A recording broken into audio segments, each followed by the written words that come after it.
So today we're going to talk about how powerful Doctor Strange actually is.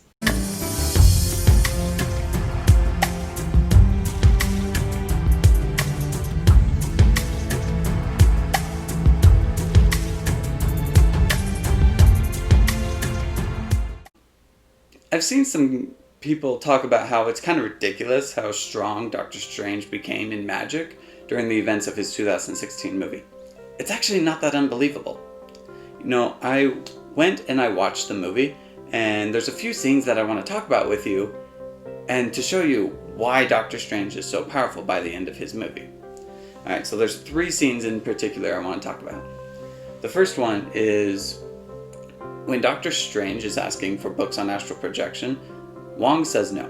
You then later see him stealing the books from the library, and I am 90% positive that he stole the book Wong was reading just out of spite. He didn't need the book. He was just like, nope, you give me what I need when I need it. But it's the immediate scene right after that that's important.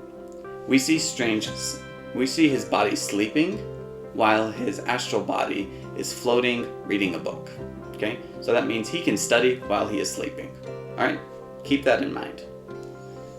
And then the next thing to also keep in mind, it's not a particular scene, but it's an important fact. Doctor Strange is still a medical doctor.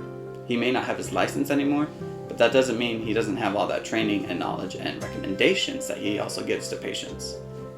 So keep that in mind. Okay? Alright, so the next scene is when he is reading the forbidden tombs, the forbidden books of knowledge that are only reserved for the Ancient One. After he messes around with the Time Stone a little bit, he gets reprimanded by Mordo, but then Mordo's like, how did you learn the litany of spells that it takes to cast the spell that you just did? And he's like, and Doctor Strange says, I have a photographic memory. That's how I was able to get my PhD and my MD at the same time. Okay? Awesome. So Doctor Strange has this really cool ability that's actually real, and he uses it. Okay? Last scene that we need to make sure we take into account. When the Ancient One is dying, Doctor Strange pushes himself out of his body, okay?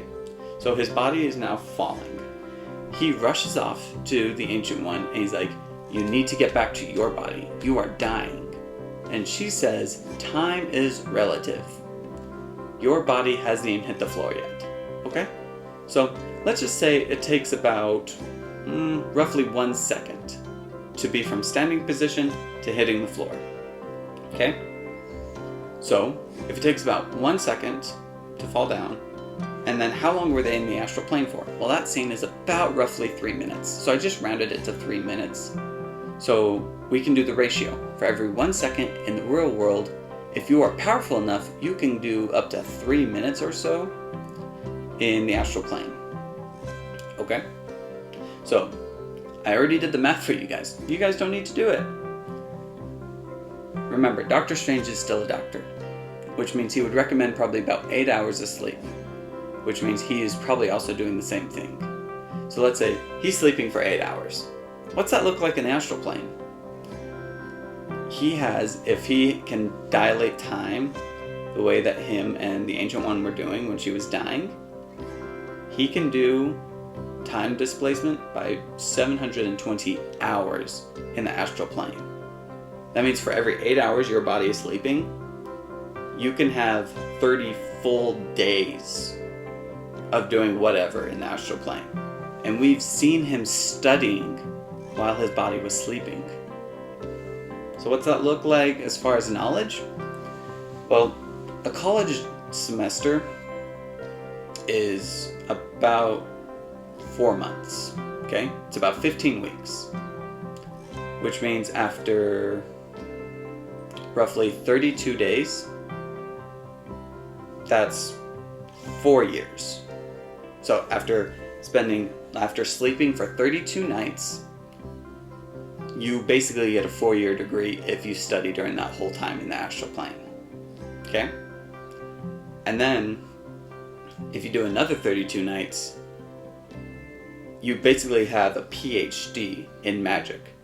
Students don't study for the full 24 hours a day, which means Strange can study for a long time and theoretically get the equivalent of like an undergrad and a PhD in magic in less time, or he can get multiple like PhDs in magic during the same time it would take a normal student to learn the skills that he did. So what's this mean for Doctor Strange?